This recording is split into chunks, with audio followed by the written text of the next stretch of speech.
A paz do Senhor, meus irmãos. Você está no canal EBD e Você, um canal feito para você. E nós estamos aqui, eu, professor Janilson, aqui ao lado do professor Heraldo, para darmos continuidade ao comentário das lições bíblicas das editoras CPAD. Nós estamos estudando esse trimestre a temática A Igreja Eleita, redimida pelo sangue de Cristo e selada com o Espírito Santo da promessa. Nós estamos estudando hoje a lição de número 4, cujo tema ou assunto da nossa lição a ser tratado é a iluminação espiritual do crente. Iluminação essa necessária para que o crente compreenda tudo que Deus fez por ele e tudo que está registrado na palavra de Deus para a orientação da vida cristã. O nosso texto áureo de hoje está em Efésios capítulo 1 e o versículo 17, que nos diz assim: para que o Deus de nosso Senhor Jesus Cristo, o Pai da glória, vos dê em seu conhecimento o espírito de sabedoria e de revelação. A nossa verdade prática nos traz a seguinte mensagem: a vocação do crente inclui a herança de preciosas riquezas conferidas aos eleitos pela grandeza do poder de Deus. Por isso a necessidade dessa iluminação para compreendermos isso. A nossa leitura bíblica em classe está em Efésios, capítulo 1, versículo 15 ao versículo 23. O restante são os últimos versículos do capítulo 1. A nossa lição possui 3 tópicos. O primeiro tópico é a esperança da vocação e as riquezas da glória. O segundo tópico é a sobreexcelente grandeza e força do poder divino. E o terceiro tópico é Cristo, nosso exemplo de exaltação. Portanto, fique conosco. Lição de número 4, iluminação espiritual do crente.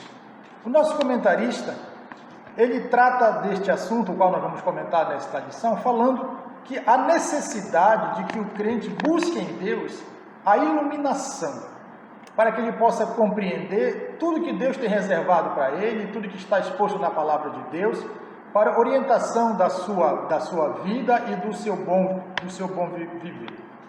É importante nós percebermos aqui que essa iluminação, para compreender as coisas excelentes, as coisas espirituais, ela não é algo que se alcança através dos livros, ou através dos bancos da escola, né? Mas principalmente por uma ação direta do Espírito Santo, iluminando a mente do crente, para que ele, ao ler a palavra de Deus, possa compreender o que está registrado nela e quais as riquezas que Deus tem reservado ao seu povo, aos crentes, aquilo que Paulo tratou na lição passada, que nós estudamos sobre os eleitos de Deus.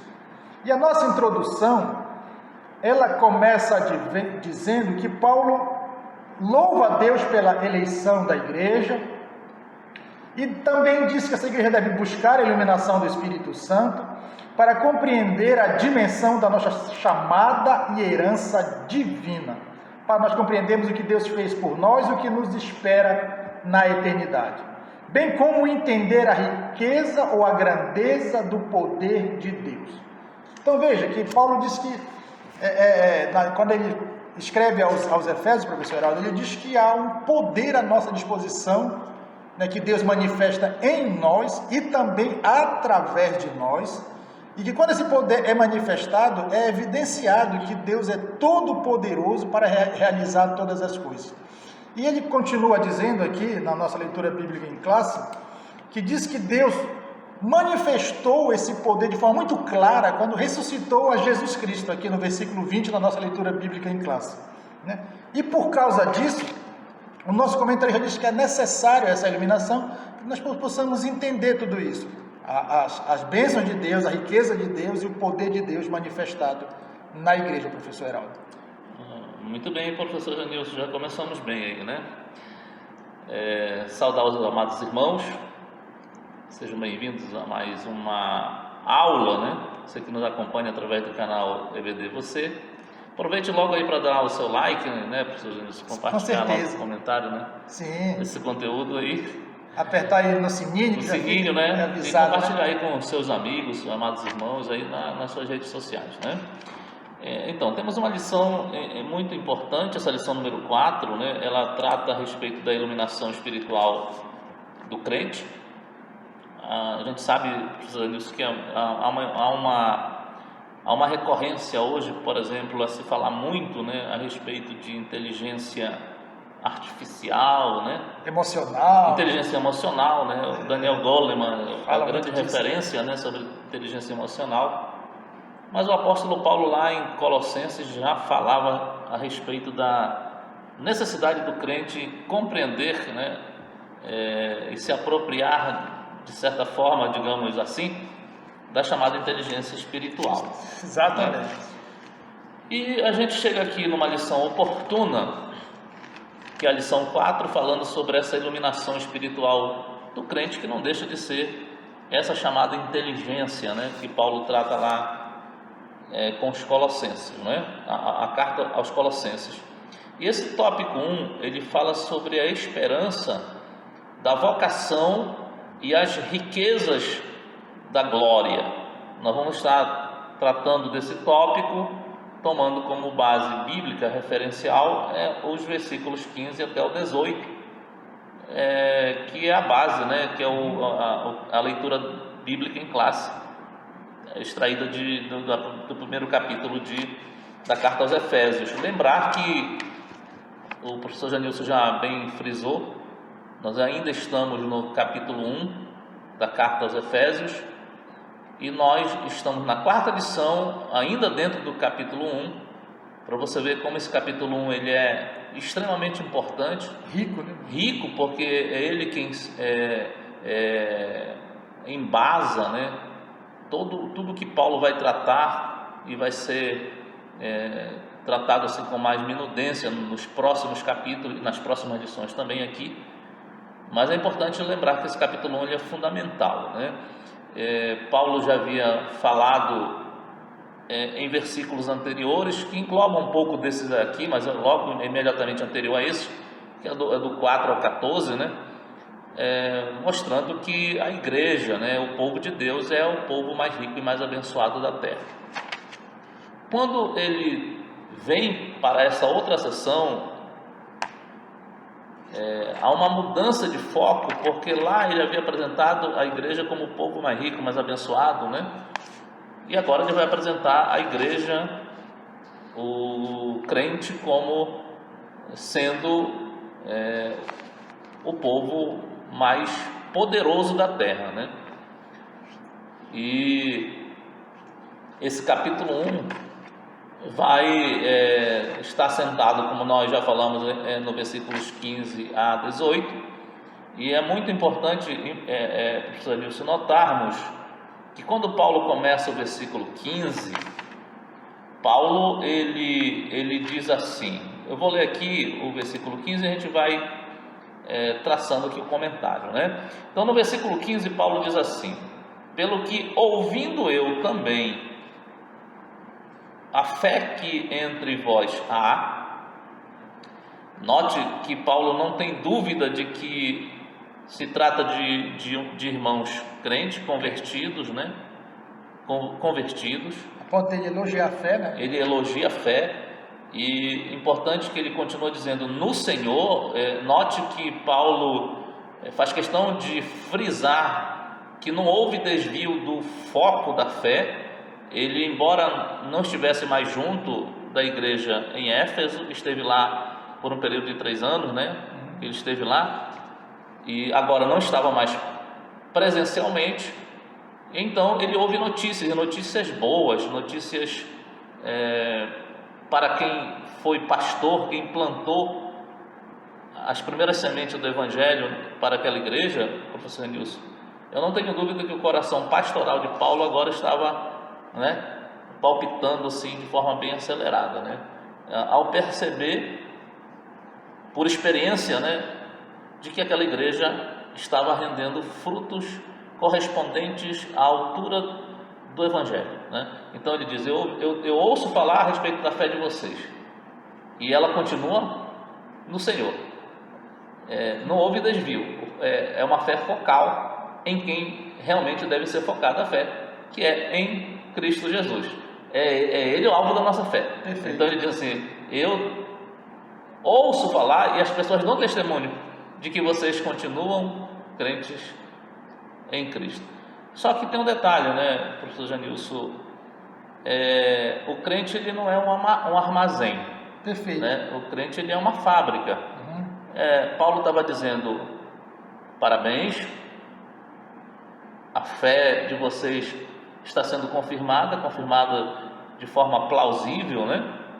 Mas é interessante que quando ele finda o versículo 15 diz assim: e o vosso amor para com todos os santos, né? Então a gente nota que a fé desta igreja, ela é uma fé que tem fruto. Tem fruto. Que tem fruto, não é uma fé em si mesma, né? Não é uma fé estéril.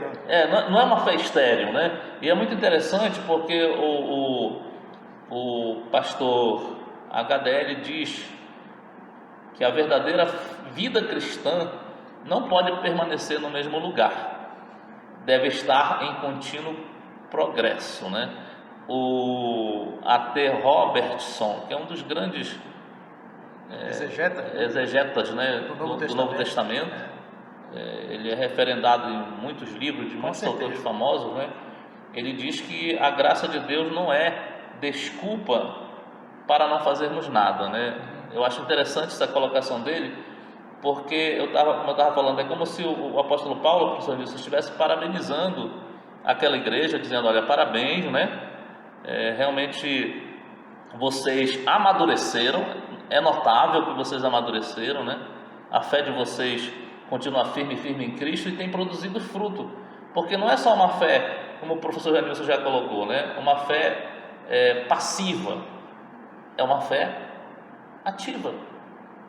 Eles não estavam ali apenas se deliciando em ser crente, eles não estavam satisfeitos apenas em ser crente, porque na verdade, professor Nilson, o crente de verdade, quando ele é transformado pelo poder da palavra, pelo poder do evangelho, né?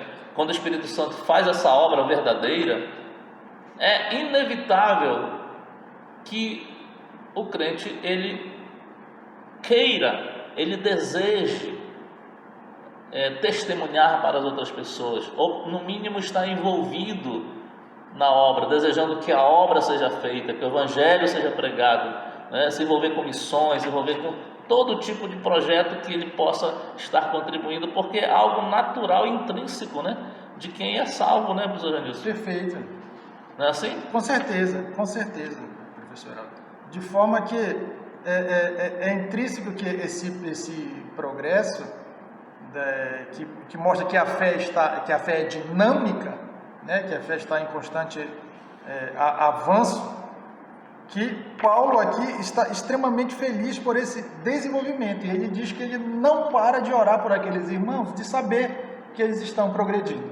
Correto, né? Paulo tinha ciência de que quando ele esteve lá ensinando, pregando, né, convivendo com aquela igreja, ele sabia perfeitamente que o alicerce havia sido lançado. Havia uma base, havia um fundamento. Quando ele sai de lá, ele deixou uma base, ele deixou um fundamento. Como pastor, como um grande mestre que ele era, né? Ele deixou um fundamento. Só que agora ele está feliz por ver o resultado prático, mas ele está dizendo: não basta isso.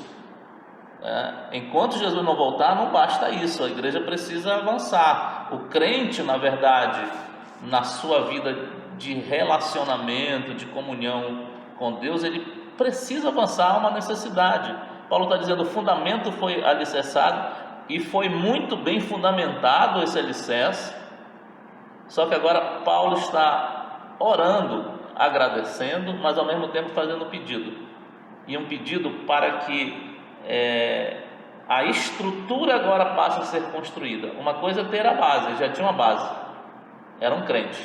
Ele diz: parabéns, né? Parabéns mesmo, estou feliz, meu coração pastoral aqui se regozija, por isso que eu glorifico a Deus pela vida de vocês, mas nós precisamos avançar, e avançar no sentido de sermos produtivos, não é isso? Ativos na obra, e ao mesmo tempo cuidarmos da nossa vida cristã. Não para a salvação, porque a salvação quem se sacrificou por ela na cruz foi Jesus. Perfeito. mas estamos falando de um esforço no sentido Conservação. da conservação, que é a questão da santificação. Perfeito. Por isso Com que certeza. quando Paulo escreve lá aos Filipenses, no capítulo 2, versículo 18, ele fala: desenvolvei a vossa salvação, né? Trabalhai, ele não diz lá trabalhai para a vossa salvação, mas trabalhai no sentido de desenvolver a vossa salvação, porque na verdade quem já deu a salvação foi Cristo. Perfeito. Já foi Cristo, mas é necessário que nós recebamos a salvação, como ela foi nos dada de presente. Quando Paulo diz lá aos Filipenses que ela é nossa não porque ela foi originada de nós, né? Ela é nossa agora porque ela foi nos dada como um presente. Nós recebemos. E alguém executou, não fomos nós recebemos como presente. Então Paulo lá em Filipenses fala da fé, da salvação recebida, da salvação que precisa ser desenvolvida, que nos parece que é isso que Paulo está observando, de que a igreja em Éfeso recebeu a salvação, estava desenvolvendo a salvação para com todos os santos, não apenas para com os crentes da igreja local, mas todos os crentes que eles pudessem ter contato, eles estavam ali demonstrando esse amor, esse carinho, esse afeto, não é isso? Perfeito. Mas Paulo está dizendo, não apenas receba a salvação, não apenas desenvolva a salvação, que era o caso dos Efésios, mas ele estava dizendo, agora nós precisamos dar demonstrações dessa salvação. E para isso é necessário que haja iluminação. É preciso primeiro, professor Renilson, que vocês entendam o tamanho e a dimensão do vosso chamado, né? A grandiosidade da vossa vocação e as riquezas pertinentes a essa vocação. Perfeito. Vocês precisam entender isso. Vocês já são salvos, são igreja, estão dando testemunho, tudo bem, parabéns, mas é necessário algo maior, né? Ele está dizendo, Deus tem algo muito mais profundo, muito mais sublime, muito mais abrangente. É isso, professor Wilson? Perfeito. Isso corrobora o que ele já havia dito quando ele escreveu aos irmãos de Coríntios, no capítulo 2 aos Coríntios, né? 1 Coríntios, capítulo 2, o versículo 14 e 15 e também o 16, mas em especial o 14 e o 15, que ele vai dizer que essas coisas que o senhor acabou de dizer, do que significa essa vocação e qual a herança dos santos, né? E a riqueza dessa glória do que Deus tem feito pela igreja, isso só pode ser compreendido por uma ação do Espírito Santo. E é nesse sentido que aqui a nossa lição vai tratar, que é a necessidade dessa iluminação vindo do Espírito Santo. Exatamente, para que eles compreendessem essa magnitude, né? Da vocação, do chamado, as riquezas que envolvem esse chamado, né? Essa esperança da vocação retratada no subtópico 2, mas fundamentalmente o que está no subtópico 3, quando ele fala a respeito das riquezas da glória da sua herança, né? Nós recebemos de Deus uma multiplicidade de bênçãos extraordinárias, mas Paulo estava dizendo assim, mas vocês precisam compreender, precisam entender a magnitude de tudo isso, a representatividade de tudo isso, a importância de tudo isso, a finalidade, a utilidade. Para que Deus fez isso na vida de vocês? E Paulo está dizendo, quem vai dar entendimento sobre isso, né? Sim. Como entender a grandiosidade, professor Nilson, e a importância de tudo isso? É isso que Paulo está falando, né? Como avançar, como instigar o crente a desejar, professor Nilson, que tudo o mais que Deus tem para fazer na vida aconteça de fato e de verdade, né? Quem me dará clareza sobre tudo isso, né? Quem me iluminará? Os professores, academicistas, de repente do teu curso de graduação, pós-graduação, mestrado, doutorado, pós-doutorado, né? Quem vai estar iluminando? A filosofia, né? A cabala, os livros de esoterismo, os livros de autoajuda? Paulo dizendo, não. Quem vai te dar entendimento, quem vai me dar entendimento, quem vai dar clareza para a igreja é o Espírito Santo. Paulo está tratando de uma inteligência espiritual, de uma iluminação que só pode ser dada pelo Espírito Santo. Por isso que quando ele escreve lá em 2 Coríntios 2, a gente não vai estar lendo, mas para você ler em casa, no capítulo 2 de 2 Coríntios, do versículo 6 ao 16, Paulo claramente diz que o homem natural, dentro dos versículos que ele cita, ele vai dizer, o homem natural não pode compreender as coisas do Espírito. E ele vai falar claramente lá também no contexto, de forma física, escrita, registrada, gráfica, dizendo assim, que nós temos a mente de Cristo. O crente tem a mente de Cristo. A mente no sentido de onisciência? Não, com certeza que não. Não, a mente no sentido de compreender, ainda que em vislumbre, as coisas que pertencem à vida espiritual e dar importância a elas, né? É isso que Paulo está preocupado, é preciso haver esse entendimento. Por isso que ele diz assim no 17: para que o Deus de nosso Senhor Jesus Cristo, Pai da glória, vos dê em seu conhecimento o espírito de sabedoria e de revelação. Ele estava dizendo assim: o único que pode comunicar de forma adequada a verdade de Deus é o Espírito Santo, é ele que vai mostrar. E ao mesmo tempo, quando ele fala de espírito de sabedoria, dizer, é o único que pode qualificar vocês a usarem de forma correta tudo que ele vai informar, não é? E quando ele fala de conhecimento de Deus aqui, professor, lembrar que não se trata de conhecimento livresco, teórico, né? Ele está falando de um conhecimento pessoal, de relacionamento pessoal. Não é você apenas ler a Bíblia, decorar versículos, né? Por isso que Jesus diz assim: aprendei de mim, que sou manso e humilde de coração. E quando ele fala aprendizado ali, eu tenho repetido algumas vezes, professor Nilson, não é mnemônico, não é memória, né? Não é um conhecimento teórico, livresco. Jesus está dizendo assim: olhem para mim, não é isso? Observem quem eu sou, notem como eu vivo, e a única coisa que eu quero é que vocês vivam como eu vivo. Perfeito. Né? Nesse sentido, professor Heraldo, para a gente encerrar esse tópico 1, é por isso que nós vamos entender muitas vezes pessoas de muita formação, que entretanto, ao ler as verdades da palavra de Deus, não as compreendem. Não as compreendem por causa disso que o senhor acabou de dizer, porque não tem um relacionamento com Deus, por não ter um relacionamento com Deus, não tem o Espírito Santo e, portanto, não recebe a iluminação do Espírito Santo para fazer compreender. Porque as verdades de Deus, a riqueza de Deus, já estão expostas na palavra de Deus. Por isso que Paulo fala aqui da revelação. A revelação já está dada. Entretanto, é necessário receber essa iluminação do Espírito Santo, que ilumina a mente do crente, o coração do crente, para que ele compreenda o que Deus fez por ele, que já está registrado na palavra. E isso, de certa forma, perpassa por esse conhecimento íntimo de relação com Deus, né? Vida diária, né? Vida de devoção, a vida devocional. A vida devocional é extremamente importante. Não se debruce a Bíblia, ore apenas com o desejo de querer pregar, de querer montar mensagem, ensinar. Não, tem um momento de intimidade, de relacionamento com Deus, tenha isso como hábito todos os dias, né? E é interessante porque o 18 vai dizer assim: tendo iluminado os olhos do vosso entendimento.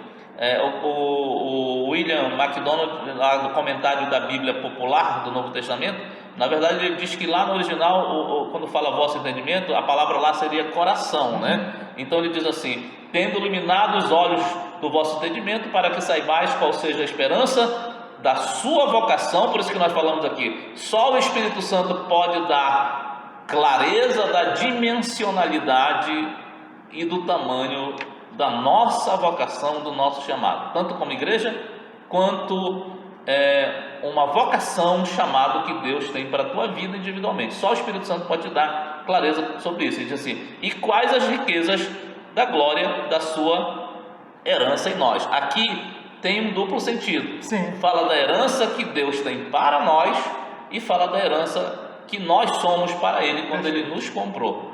Então, essa clareza, esse entendimento, essa compreensão de forma harmônica, de forma significativa, nós só vamos ter se ela for mediada pela intervenção, pela obra, pela operação do Espírito Santo na nossa vida. Do contrário, é aquilo que o professor Janis falou: há pessoas que são pós-doutorados na vida secular, né? Mas não tem compreensão mínima a respeito das coisas que nós estamos falando aqui. E às vezes você deve conhecer alguém na igreja, como eu conheço, o professor disse, com certeza também, irmãos que são iletrados, não sabem ler, né? Não tem um diploma? Não tem diploma algum. São crentes, têm uma intimidade relacional com Deus, eu creio que legítima. E quando você para conversar, né, com irmãos de meia idade ou idade mais avançada, eu pelo menos fico vislumbrado de ouvir assim a sabedoria de como eles compreendem passagem que às vezes eu lendo aqui não entendo, e eles conseguem explicar assim com uma magnitude, né, uma profundeza, e você sabe que aquilo é verdade porque aquilo vai lá dentro de ti. O Espírito, né? vai confirmando a você. O Espírito Santo vai dentro de você e te confronta, seja para o bem ou para o mal, no sentido de você perceber que está vivendo uma vida equivocada. Às vezes as lágrimas caem, você fica feliz por ouvir aquela palavra de alguém que é sábio, mas não é sábio segundo os ensinamentos, os conceitos humanos, mas uma sabedoria que vem de Deus, né? Perfeito. Para nós finalizarmos esse primeiro tópico, da esperança da nossa vocação e a riqueza da glória, é importante nós sabermos que essa esperança tem a ver com o fato de Deus ter nos chamado pelo Evangelho no passado. Sim. No presente trabalhar em nós, o pastor Douglas Batista também trabalha isso, mostrando que no presente Deus nos santifica e nos coloca a seu serviço, é uma santificação para o serviço, e no futuro, né, estamos apontados ou predestinados para uma glorificação e vida eterna com Deus. Isso mesmo. Tópico 2 da lição: a sobreexcelente grandeza e força do poder divino. Aqui, professor Heraldo, o nosso comentarista ele quer destacar algo que Paulo fala com muita veemência, a ponto de citar o exemplo da ressurreição de Cristo, mostrando que o mesmo poder que agiu na ressurreição de Cristo é esse poder excelente que está à disposição do crente e que age em nós.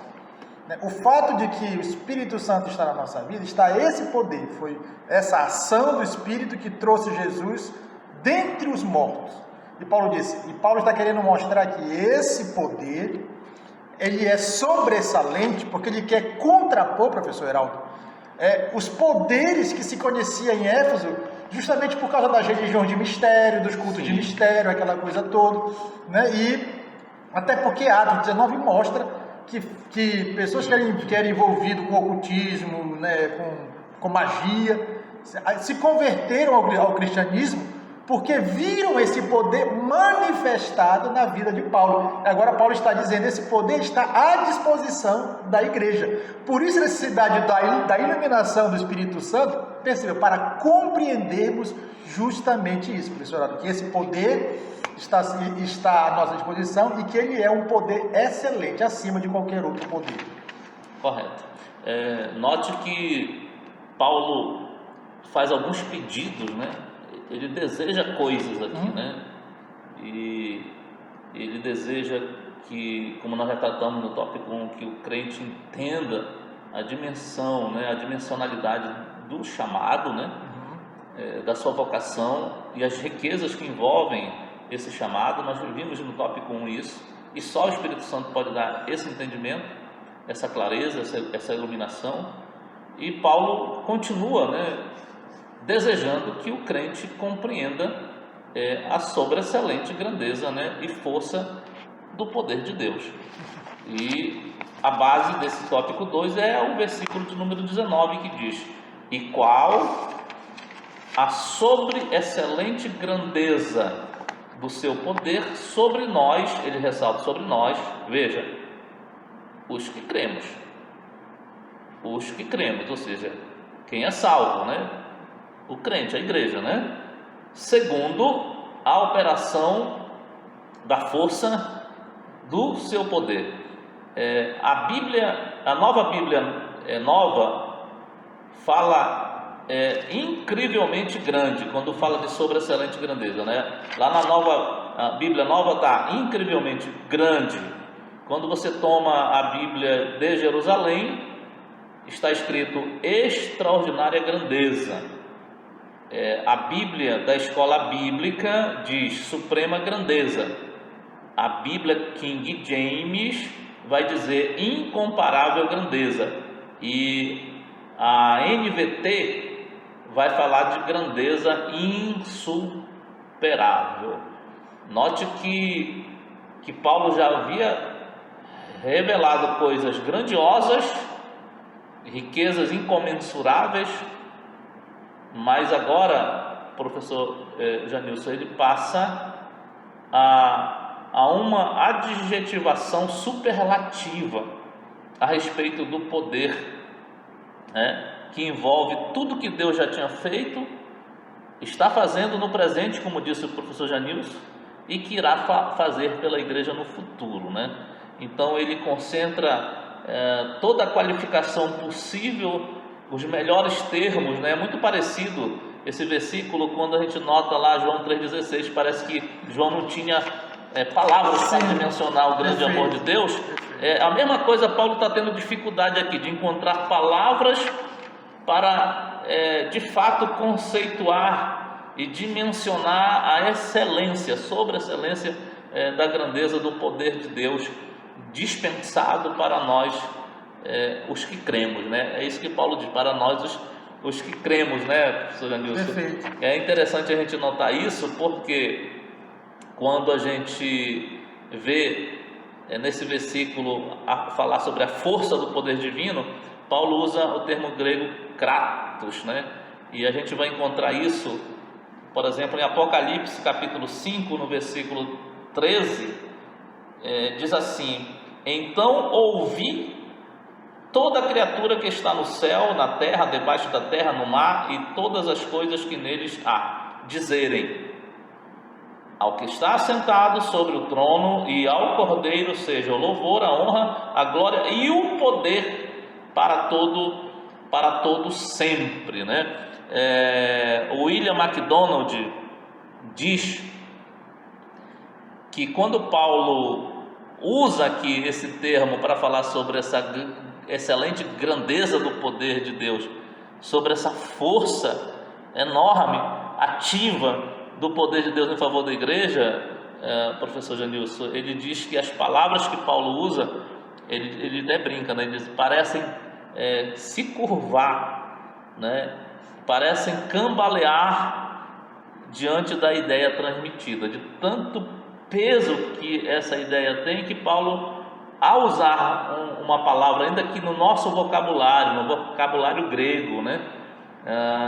Ele encontrasse ali um adjetivo que ele imaginaria compreender, abarcar tudo que envolve esse poder extraordinário, ativo a favor da igreja, o William MacDonald diz, parece que o veículo que ele usou, que são os termos nossos, humanos, eles são frágeis diante do peso da ideia do que realmente está nesse versículo, né? Perfeito. Isso é importante, professor Heraldo, porque veja bem, para nós que somos crentes em Jesus, é muito fácil nós entendermos assim que não há nenhum poder acima do poder de Deus, né? Deus está acima de tudo e de todos, é o Todo-Poderoso. Mas pense nisso naqueles destinatários de Paulo que haviam saído do paganismo, né, para vir para o cristianismo. Veja que Paulo quer que esse povo, esses irmãos que haviam saído desse modo de vida, que criam de outras formas, que acreditavam em outros poderes, agora Paulo quer mostrar claramente para eles, por isso porque Paulo está orando a Deus para que eles sejam iluminados, como que dizendo assim, para que eles compreendam que agora de fato eles estão servindo quem tem o poder e que há um poder em favor deles e agindo neles, maior do que aqueles que estavam nos livros lá, das práticas antigas, né? Então isso é muito importante. Isso é muito importante. Muito importante. Eu me lembro de uma vez, só finalizando e passando a palavra ao senhor, de um testemunho de um missionário, que ele pregando no continente africano, ele foi desafiado pelos feiticeiros dali, dizendo, olha, se o teu Deus puder fazer isso, todos nós abandonamos essa prática e nos convertemos ao nosso Deus. E Deus operou de forma maravilhosamente, de forma que houve conversão. Então, essas histórias são muito comuns na história do evangelismo do continente africano. Muito mesmo, né? Isso é registro naquele livro Heróis da Fé, né? Eles andaram com Deus, né? Tem muito registro parecido. E aí, dentro ainda dessa questão, desse contexto, o F.B. Meyer, ele diz assim, sobre esse versículo, ele fala assim, é poder, primeiro ele fala, é poder, ele vai acrescentando, interessante, ele diz assim, é seu poder, além de ser poder, ele diz, é seu poder, exclusivo de Deus, né? Ele diz assim, é seu grande poder. E ele diz, nada menos bastaria. É poder excepcionalmente grande, além do alcance da mente humana. Só que tem um detalhe, Paulo não está falando aqui, professor Janilson, de um poder subjetivo, Perfeito. imaginário ou abstrato. Não, ele está falando de um poder concreto, observável, de um poder visto a olho nu, que pode ser testemunhado. Porque ele diz assim, qual a sobreexcelente grandeza do seu poder, ele fala aqui da magnitude, nós tratamos disso, sobre nós os que cremos, a igreja.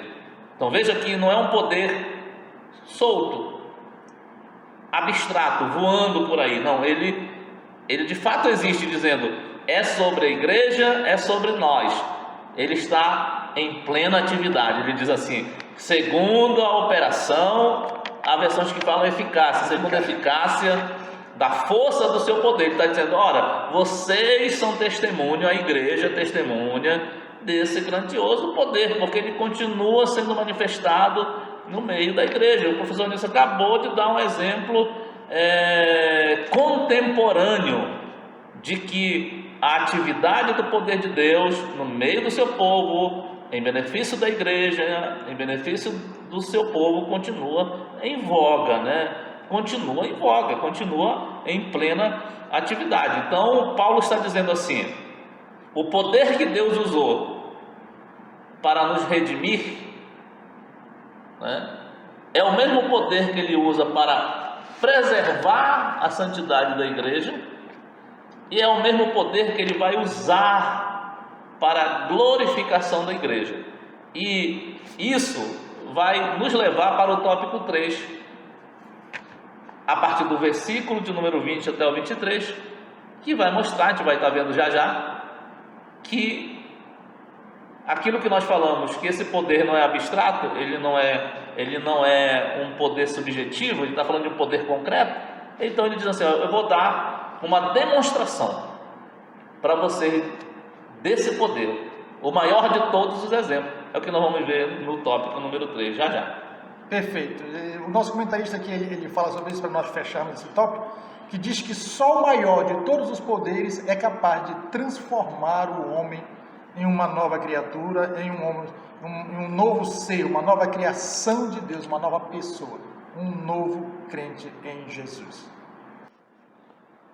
Tópico 3 da lição, Cristo, nosso exemplo de exaltação. Professor Aldo, se Cristo é nosso exemplo de exaltação, então assim como ele foi exaltado, também há uma exaltação para o crente, mas no sentido da sua glorificação. E Paulo está mostrando que Deus já deu sinal disso quando operou na pessoa do Cristo. Não é isso, professor João? Muito bem colocado, isso aí mesmo, viu? Então o tópico 3 vai tratar aqui de Cristo, nosso exemplo de exaltação. Claro que não envolve só exaltação aqui, né? A gente vai ver isso com muita clareza. E aí, esse tópico de número 3 vai estar fundamentado nos versículos de 20 até o 23, tá? Que nós vamos estar tratando aqui, e você observa isso na sua lição aí também, né? O William MacDonald, professor Janilson, ele diz que a ressurreição de Cristo, ele diz que foi a maior exibição do poder divino que o mundo já viu. Ele fala, a maior exibição do poder divino que o mundo já viu foi a ressurreição de Cristo. Não apenas pela energia, digamos, concentrada nesse ato, né? Na ação do poder de Deus, que nós já tratamos anteriormente, que era sobreexcelente, mas pela importância, pela significação e pelos resultados trazidos para nós que estávamos mortos nos nossos delitos e pecados, né? Porque a ressurreição de Cristo, ela tem uma significância né? Que extrapola, né? Perfeito. Não fica em si, e isso é importante, né? E isso que diferencia o cristianismo de outras profissões de fé, porque o cristianismo tem um Senhor no qual foi ressuscitado. Perfeito, É a única profissão de fé que tem o Senhor como ressuscitado. Perfeito, desculpa aí, professor Nilson, me perdoe, porque você já tinha concluído, mas só colocando aqui uma citação do F.F. Bruce, né? Perfeito. O F.F. Bruce contribui aqui dizendo assim: a morte de Cristo é a principal demonstração do amor de Deus. Aqui está a graça, né? Mas apontando para a cruz. E ele continua o versículo não, perdão, como se fosse um versículo, né? Dizendo assim: mas a ressurreição, que é o que está sendo tratado aqui, né? De Cristo, ele diz, é a principal demonstração do poder de Deus. A morte de Cristo foi a maior demonstração do amor. Por isso que João disse que Deus amou o mundo de tal maneira, né, que deu seu Filho unigênito para que todo aquele que nele crê não pereça, mas tenha a vida eterna. E o poder de Deus, a ressurreição, é a maior demonstração do poder de Deus. Por isso que Paulo teve dificuldade também em encontrar termos. E não só em termos, mas de falar aos gentios sobre a ressurreição, que era uma coisa inaudita, né? Perfeito, tanto prova que lá em Atos, quando ele chega no Areópago, né, as pessoas não compreenderam quando falaram de ressurreição, né? Que era uma coisa assim, inimaginável para eles. Né? E aqui nós vamos para o subtópico 1 desse tópico 3, que ele fala Cristo, as primícias dos que dormem, né? Note que fala que Cristo morreu, sim, como Paulo escreve lá aos Coríntios, não, ele morreu, é verdade, né? Ele foi sepultado, é verdade, mas tem um detalhe, ele ressurgiu, né? Paulo fala isso lá em Coríntios, né? E aqui ele vai tratar Cristo no subtópico 1, as premissas dos que dormem, porque ele vai falar da ressurreição. E nós vamos tratar aqui justamente de um texto que Paulo escreve na sua carta, que é 1 Coríntios capítulo 15, versículo 20 ao 22. Eu vou ler ele aqui e a gente vai tratando um pouco disso aqui, né, professor Nilson? Então o texto diz assim: mas de fato Cristo ressuscitou dentre os mortos. Ora, Paulo estava convicto, porque ele usa a expressão de fato, ele diz, mas de fato, e até por experiência própria, né? Por experiência própria, Cristo ressuscitou dentre os mortos. Ele está dizendo, é fato. É como se Paulo estivesse dizendo assim: existem provas históricas reais que comprovam o que eu estou dizendo. E eu sou testemunha porque lá no caminho de Damasco ele apareceu para mim ressurreto. E isso que mudou a vida de Paulo, né? Inclusive não dá para a gente entrar aqui, mas se você for pesquisar um pouco sobre isso, você vai ver que o meio-irmão de Jesus, o próprio Tiago, porque lá a Bíblia vai dizer que nem a família dele acreditava nele, né? E Tiago está envolvido lá, não é isso? E de repente nós vamos ver Tiago convertido, e Paulo vai dizer que também apareceu para ele. Exatamente por isso.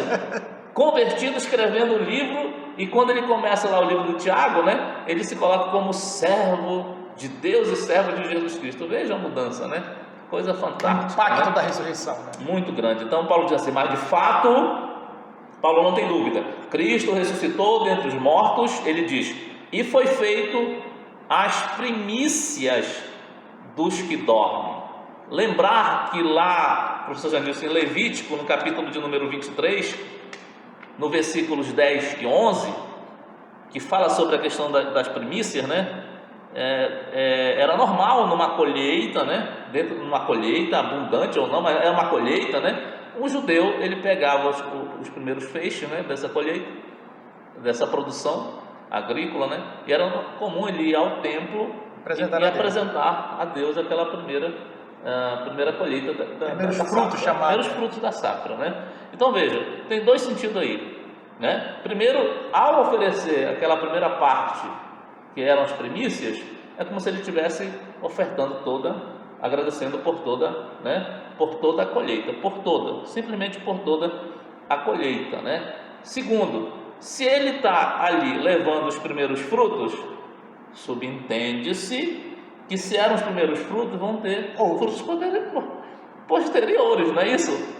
E Paulo pega essa linguagem, né, e faz uma correlação para que eu entenda, ora, se Cristo é a premissa dos que dormem, é natural eu subentender Que outros também. que outros virão e serão ressurretos por esse mesmo poder, que é o grande poder sobreexcelente de Deus.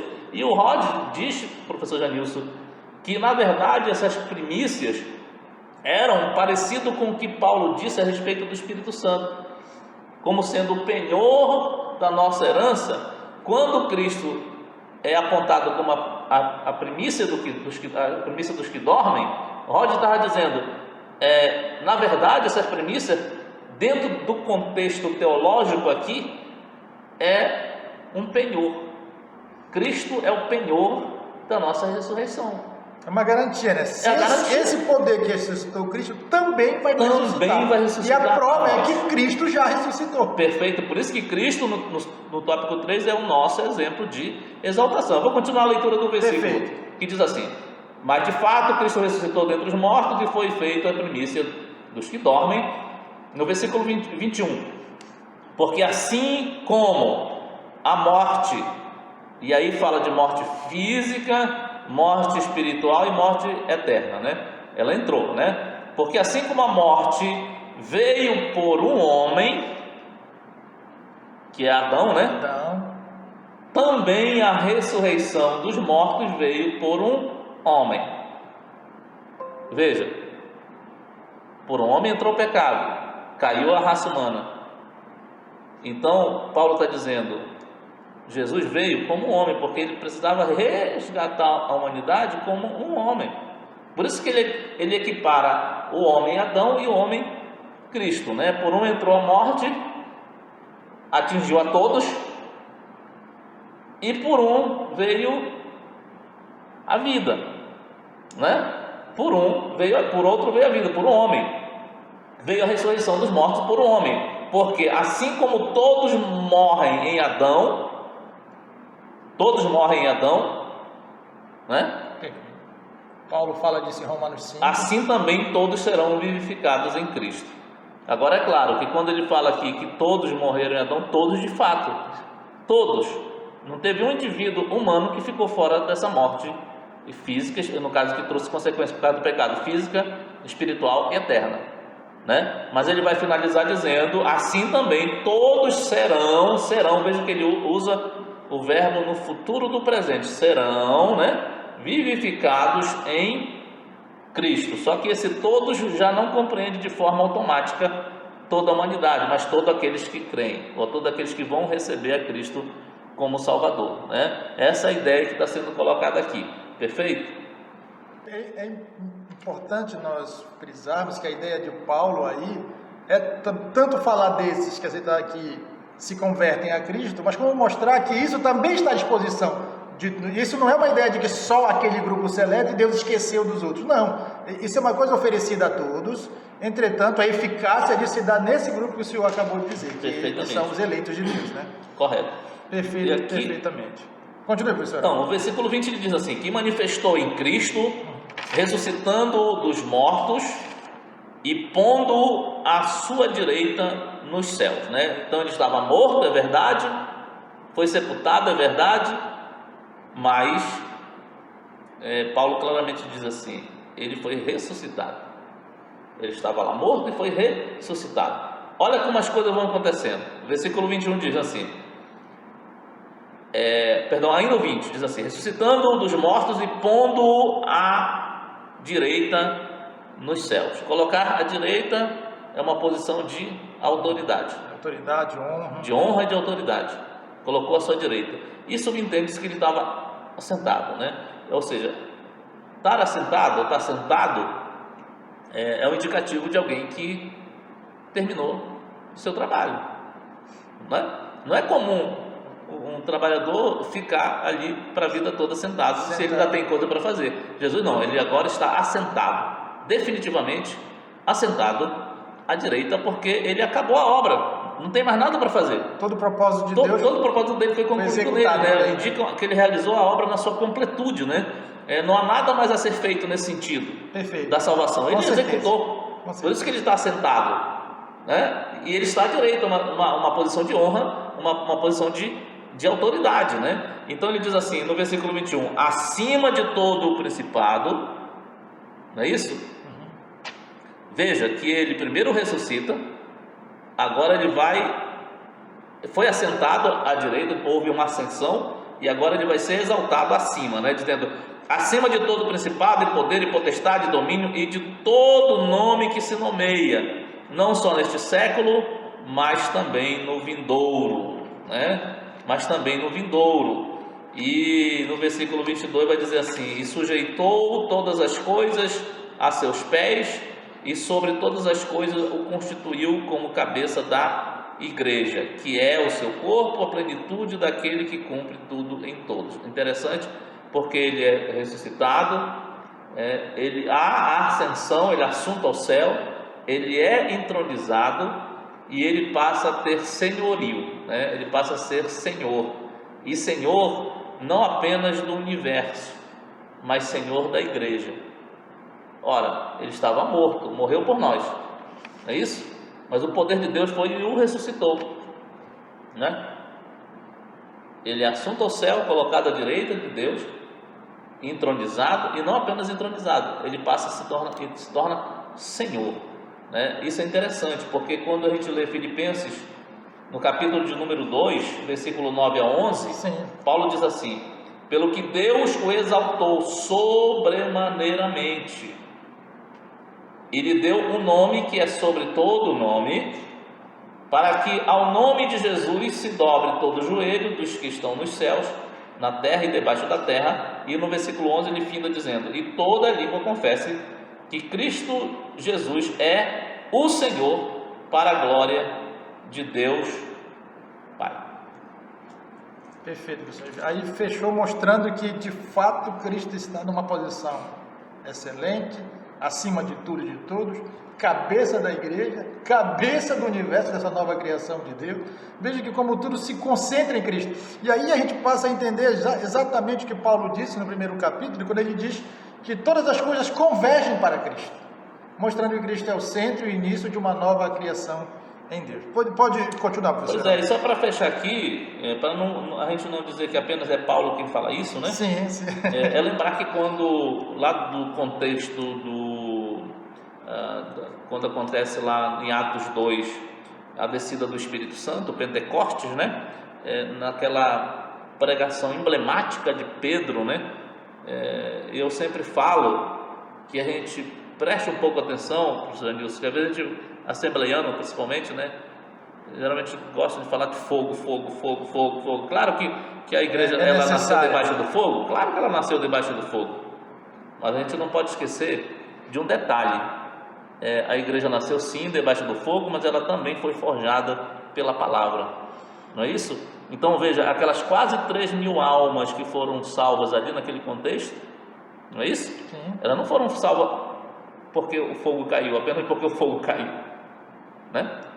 Elas foram salvas porque houve pregação, né? O evangelho foi pregado, e Pedro foi usado por Deus de forma extraordinária. Ele faz uma pregação expositiva fantástica, né? É claro que eu não vou entrar no detalhe, mas pelo menos ressaltar 4 versículos aqui para a gente entender. O versículo 23, ele diz assim: este homem vos foi entregue pelo determinado propósito e conhecimento antecipado de Deus, tomando vós o crucificastes e matastes pelas mãos de ímpios. Ele está falando da morte de Cristo. Acabou a história?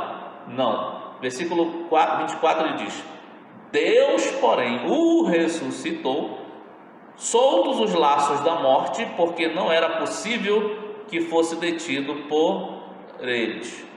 Parou aqui na ressurreição? Não. Versículo 33 diz assim: de modo que, exaltado pela destra de Deus e tendo recebido do Pai a promessa do Espírito Santo, derramou isto que vós agora vedes e ouvis. Veja que a pregação expositiva de Pedro vai lá no Antigo Testamento e não perde a linha, né? Ele vem fazendo, digamos assim, tecendo todo o contexto e para apresentar Cristo, né?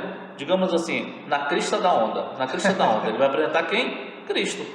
É por isso que às vezes as pessoas dizem: mas o Antigo Testamento, Novo, não, é um conjunto de coisas, né? Antigo e Novo, né? Fazem parte da mesma história, no sentido de que as coisas vão acontecendo. É a revelação de Deus. É a revelação de Deus. E aí, finda no versículo 36, ele dizendo assim: portanto, saiba com certeza todo Israel, que a este Jesus, a quem vós crucificastes, Deus o fez Senhor e Cristo, né? Então ele foi morto, é verdade, mas ele foi ressuscitado, sentado à direita do Pai, foi entronizado, não é isso?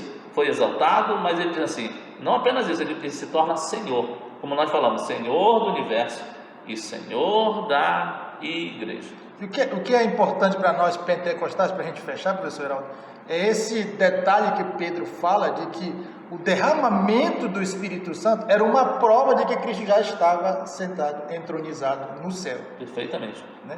Perfeito. E o que outra coisa que o nosso comentarista, o pastor Douglas Batista, trata aqui, não só de Cristo como cabeça da igreja, mas também ele trata, professor Heraldo, da igreja como a extensão de Cristo na terra. Por quê? É como o senhor sempre fala, né? É mais do que ser embaixador, né? É alguém nomeado para representar e agir em nome daquele que o nomeou. Perfeitamente. Então, portanto, e a igreja como representante de Deus na terra, como povo de Deus na terra, como aquele que fala em nome de Cristo, que recebeu essa autorização de Cristo pelo Espírito Santo, tem à sua disposição o poder de Deus. Portanto, meu amigo, meu irmão, nós não temos por que temer o adversário de nossas almas, né, professor? Porque às vezes existe uma ideia de que tem que ficar com que o adversário faz e acontece, e às vezes alguém pode pensar que se deva ficar recuado nesse sentido. Não, muito pelo contrário, a igreja precisa continuar avançando, porque está à disposição da igreja o maior de todos os poderes. Para a nossa conclusão, o nosso comentarista finaliza dizendo assim: a compreensão das dádivas da salvação, que é justamente o tema da nossa lição, iluminação do Espírito Santo, que tem a ver com compreensão, entendimento, conhecimento. A compreensão das dádivas da salvação demonstra o excelso valor daquilo que Deus fez por nós. Seus atos poderosos viabilizam a transformação e glorificação dos que creem. O que o comentarista está dizendo que assim como Cristo foi exaltado pós-morte, nós também um dia seremos exaltados pela glorificação que a nós é prometida. Que Deus abençoe você. Nós aqui encerramos o nosso comentário e pedimos a você que, se você gostou desse comentário, que você se inscreva no canal, que você acione o sininho, porque aí você é avisado quando nós postarmos o vídeo das aulas aqui. Professor Heraldo. Muito bem, professor, isso é isso mesmo. Nós já falamos no início do programa, mas vamos lá, né? Acene aí o sininho, compartilhe esse conteúdo importante, sem dúvida nenhuma. Eu fico feliz aí de estar participando dessa aula. A gente aprende, revê muitas coisas, vai né? Crescendo, né? E sai ainda mais animado, né? Mais a fé renovada, sem sombra de dúvida. Perfeito. Deus abençoe você em nome de Jesus.